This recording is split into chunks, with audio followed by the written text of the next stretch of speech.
¿Qué tal amigos? ¿Cómo están? Bienvenidos a un programa más de 18 minutos de Smart Speakers, MPI México Chapter y Mundo Ejecutivo. El día de hoy estamos para una sesión más de nuestro programa y me acompaña mi amigo Pancho. ¿Cómo estás, Pancho? Muy bien, muchas gracias, Gerardo. Muy contento con esta gran invitada que tenemos el día de hoy. De verdad que tenemos una gran invitada, me voy a permitir leer. Ella es Gaby Ruiz. Bienvenida al programa, Gaby. Es psicoterapeuta y mentora de empresarios. Ella ha formado a más de 200 líderes en manejo emocional y burnout. Es creadora de entretenimientos y técnicas como el bilateral Unlock y el método High Profile Counseling. Bienvenida, Gaby. Y como solamente tenemos 18 minutos, vamos a empezar con la primera pregunta. ¿Cómo recuperar el impulso cuando lo que haces ya no te llena? Fíjate, voy a empezar por dos partes, ¿ok? Porque a veces el impulso tiene que ver no nada más con las ganas o la motivación de hacer algo. Muchas veces tiene que ver porque eso que estoy haciendo perdió un poco el reto. Sobre todo estoy hablando de aquellos empresarios, emprendedores, que es a lo que más me dedico, o porque hay un burnout. Entonces, en ambas partes habría que ver desde dónde viene esa sensación de perder el impulso, ¿no? Y perder la gana de hacerlo. No sé si Oye, Gaby, ¿y por qué es peligrosa la soledad emocional del empresario?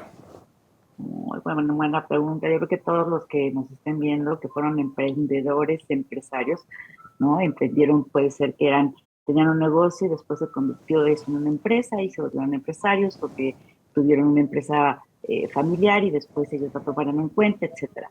Hay una parte compleja dentro del empresario. A mí me gusta plantearlo de esta forma. Tiene un pensamiento distinto o diferente, una percepción diferente. Hay quien habla sobre ego, ¿no? El ego, finalmente, la traducción literal del latín es yo. Y el empresario que ya emprendió por sí solo tuvo que hacer varios manejos. Y esa persona necesita sentirse fuerte. ¿Por qué? Porque tiene un equipo alrededor que necesita, como ese liderazgo, sentir la confianza de que esa persona está fuerte, anclada y resiste.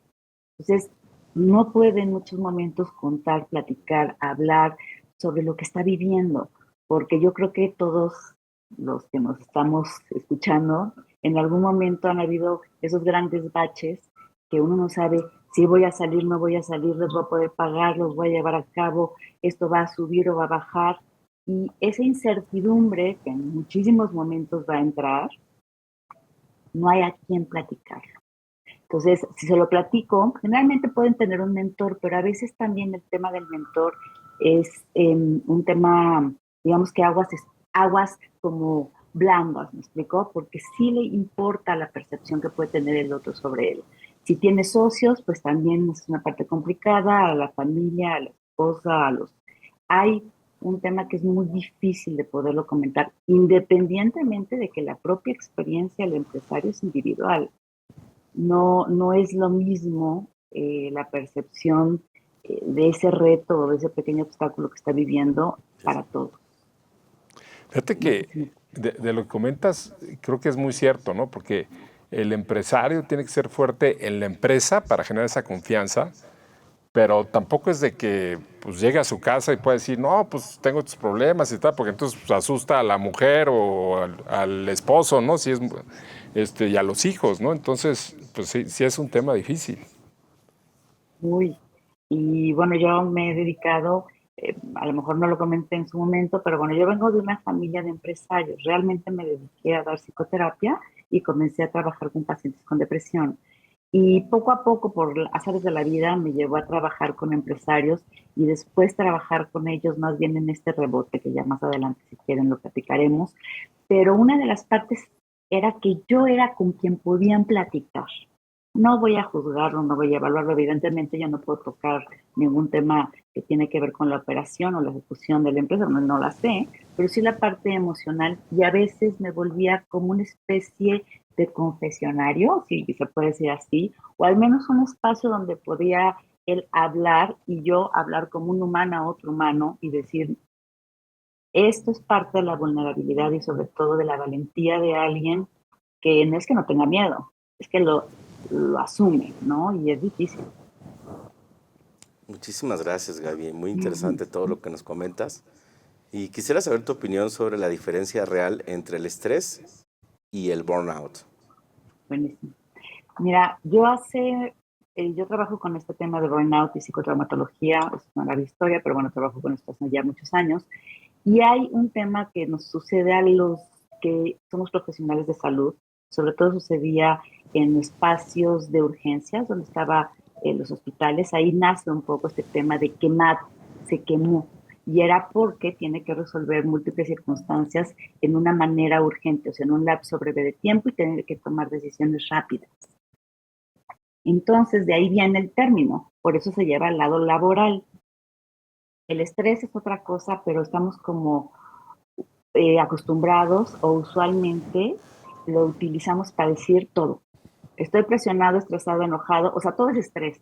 Enojo, molestia, preocupación, etcétera, es estrés, le ponemos ese nombre, pero en la realidad el estrés es un tema así como se habla en la física, ¿no?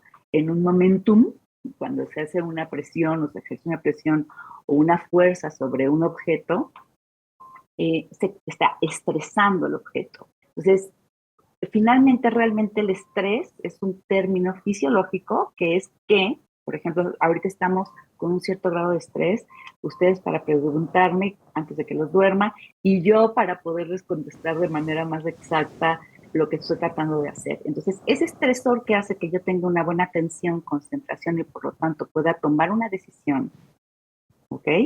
Eso es estrés. Si tengo múltiples factores a los que tengo que poner atención y concentración, el estrés se eleva, que es más o menos como la energía que necesita mi mente para poner esta atención, concentración. Si hay demasiadas cosas a las que tengo que atender en tiempo, ¿no? Voy a volver al tiempo, y el tiempo es corto, pero tengo que resolver rápidamente, y esto va a elevarse. Los seres humanos tenemos un tope, pero de acuerdo a como también mi mente perciba las circunstancias, también eso puede generar un estresor interno. No es lo mismo saberme capaz para resolver algo que sea la primera vez que lo voy a resolver. Entonces, tendré que tener en algunos momentos mayor estrés para que tenga mayor atención y en otros menor.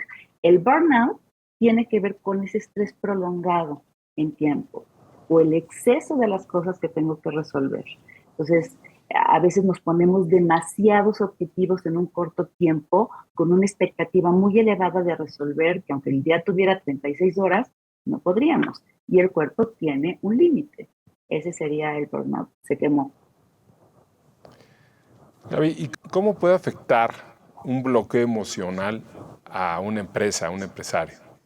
Voy a continuar con el estrés, bueno, porque es uno Es de parte de, los ¿no? temas más importantes, sí, tiene que ver con eso.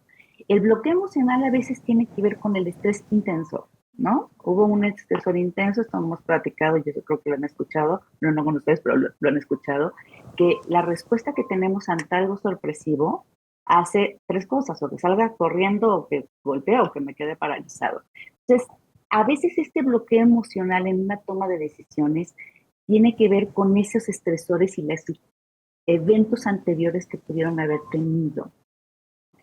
Puede ser también que ese bloqueo tenga que ver no nada más con que tuve un evento adverso, puede ser que tuve un momento maravilloso y en este momento quiero superar ese evento maravilloso y entonces hay como un bloqueo, como esta white page que tiene el escritor que ya tuvo un bestseller y luego no puede volver. Entonces, el bloqueo sí tiene que ver con mi ejecución, pero lo chistoso de todo es que tiene que ver con una parte emocional. Y la emoción, cuando hablo de esto no quiero romantizarlo para que se me aburra, no. Sin embargo, la emoción tiene que ver con mi cuerpo, porque la emoción es el precursor de una activación, de algo que voy a hacer. Si yo percibo emocionalmente miedo, o sea, lo que está pasando me da miedo, pues corro. Pero si lo que yo percibo que puede ser lo mismo como algo que sí puedo luchar contra él, ataco. ¿Me explicó? Entonces, la emoción sí tiene que ver con mi respuesta. Y puede ser o que la emoción sea como un recuerdo de algo muy fuerte o que esa necesidad de superar lo previo y el temor a no hacerlo me bloquea. Voy a haberme explicado. Sí, muchísimas gracias. Yo tengo otra pregunta. ¿Qué cambia emocionalmente entre tener éxito y disfrutarlo? Ay, qué bonito. Pues todo. Depende. Aquí, como me dedico yo al tema de las creencias, ¿no? Y la percepción que tenemos, finalmente la percepción es un cúmulo de información que hemos tenido a lo largo de nuestra vida, ya sea por la formación, modelamiento, el ambiente en el que vivimos, las experiencias que hemos tenido, y con base a eso nosotros evaluamos. Entonces, el éxito en la realidad del significado es resultado feliz, ¿no? Es un buen resultado, resultó bien. El problema es que yo no disfrute ese buen resultado, porque quizás mi expectativa haya sido más elevada o ya me estoy poniendo el siguiente, entonces no logro parar ahí. Y ahí eso, más allá de tener que ver con mi ejecución acertada o no, tiene que ver con la percepción que tengo de mí sobre mi ejecución, o sea, el valor que le estoy poniendo al logro de mí. O sea, si yo logro mucho, soy muy buena. Y ahí es donde no lo puedo disfrutar. Espero haberme explicado. Oye, hablas de 5 pilares fundamentales de los empresarios. Y creo que el empresario puede fallar en algunos de estos, ¿no? ¿Nos puedes explicar cuáles son y en cuáles se puede fallar? Es un poco amplio, pero bueno, más o menos lo que yo intenté es poner como esos 5 pilares internos que podemos revisarnos. Quizás no nada más un empresario, sino también un profesional. O alguien que esté ejecutando algo. Todos ejecutamos, o todos hacemos. Y en estos 5 pilares que traté de resumirlo, ¿no? Para poder encontrar qué cosas podemos no nada más mejorar o porque estén mal, sino potencializar, hablo de 5. Empiezo con una cuestión muy básica que sería la parte física, o sea, mi cuerpo, como una planta. A la plantita le echas agüita y todo, solecito y todo lo tiene y está perfecta. Luego viene la parte animal, si pudiéramos decirlo, la parte emocional, mi actitud, mis reacciones emocionales ante lo que estoy viviendo, y porque es algo que me tiene que mover, ¿no? La otra es la parte mental, que sería ya una parte mucho más sofisticada que los animales, y es donde yo me planteo hacia dónde voy, qué quiero, cómo resuelvo, cómo transformo mi ambiente para poder vivir de una mejor manera o sobrevivir. Y el siguiente punto es un punto importantísimo que tiene que ver con las conexiones. Le puse conexiones y no relaciones, porque no es lo mismo conectar que relacionarme. Un empresario a veces lo que le falla es que no se conecta. ¿Con quién? Con sus colaboradores. No sé si ustedes lo recuerden, ¿no? Pero como que uno está, a ver, Gaby, rapidito, dímela en una escena lo que me quieres decir.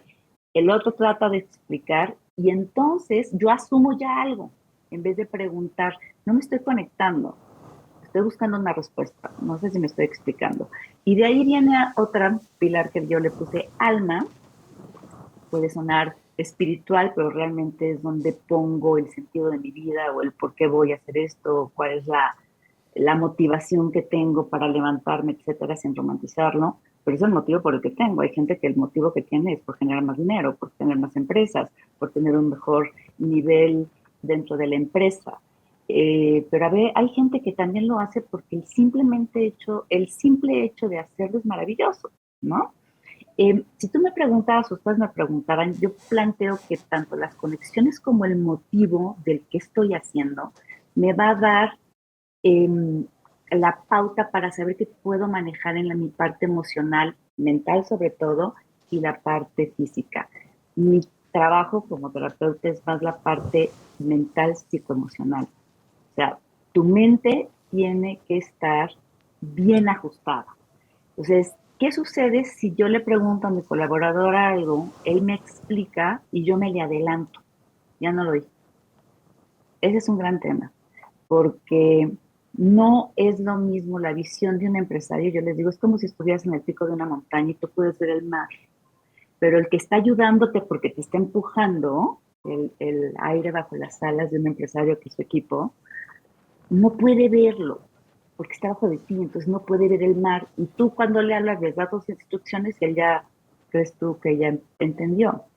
Esa es una parte que se puede resolver como comunicación, pero hay otra parte más que es una conexión interna, que es cuando no parece, perdón, cuando yo demuestro que el que está conmigo me importa cómo está, porque ese ser humano ejecuta junto conmigo. Y yo creo que por ahí es donde a veces esa falla puede ser muy común. Muchísimas gracias, Gaby. El tiempo se nos está yendo volando, pero nos gustaría que nos comentaras qué caso de transformación te ha marcado y podría inspirarnos. Uy, yo creo que han habido muchísimos. Eh, Quizás ahorita estamos hablando de una parte más bien en temas laborales, pero este sería un tema laboral de una persona que no se sentía en el lugar que tenía que estar y le daba temor cambiarse de un lugar, de un espacio. Estoy hablando de una persona joven, eh, hijo de una familia con una empresa amplia, y entonces se esperaba que él continuara esa empresa. Y hubo ahí todo un gran tema para poder saber cómo iba a pasar a la siguiente generación o si esa empresa más bien se tenía que institucionalizar. Me tocó hablar con la persona a la que querían o la que se estaba proyectando para ponerlo, pero él realmente estaba mal, no se sentía feliz, no se sentía contento. Y tuvo un movimiento que él tomó la decisión de hacerlo en una edad que aparentemente ya no era la edad, ¿no? 28 años, para iniciar algo. Lo inicia, no voy a contar bien porque no estoy pidiendo el permiso para esa persona, pero en eso que ejecutó llegó a ganar un gran premio. Wow. Eso no quita que no estuviera atento a todo el proceso de la empresa y de alguna manera tenía injerencia. Pero yo creo que todo se puede acomodar cuando uno tiene las ganas, el empeño y sobre todo el empeño de persistir, de continuar, ¿no?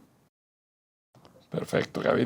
Para cerrar ahora sí que en un minutito, para que no nos pasemos de los 18 minutos, ¿cómo un buen líder puede leer mejor las emociones de su equipo sin perder foco? Ok, si perdiera el foco de la emoción del otro es que algo le está pasando ahí. Entonces, primero tendría que entenderse a él absolutamente en todas sus partes emocionales y después poder escuchar al otro desde un punto de vista mucho más objetivo, sin perder la empatía. Porque la idea no es que se convierta uno en el hermano, en el papá de la otra persona, sino en el líder que lo está llevando, y si detecta que hay algo que no está del todo bien en él, ¿cómo puede apoyarlo? Yo creo que va a poder. Pues muchísimas gracias, Gaby. Ya se nos fue el tiempo, ¿verdad, Gerardo? Se nos fue el tiempo, de verdad, un encanto poder platicar contigo. Y nuevamente a todos, muchas gracias por vernos. Nos vemos en la siguiente emisión de 18 minutos. Si les gusta, por favor, compártenlo y suscríbanse. Hasta luego.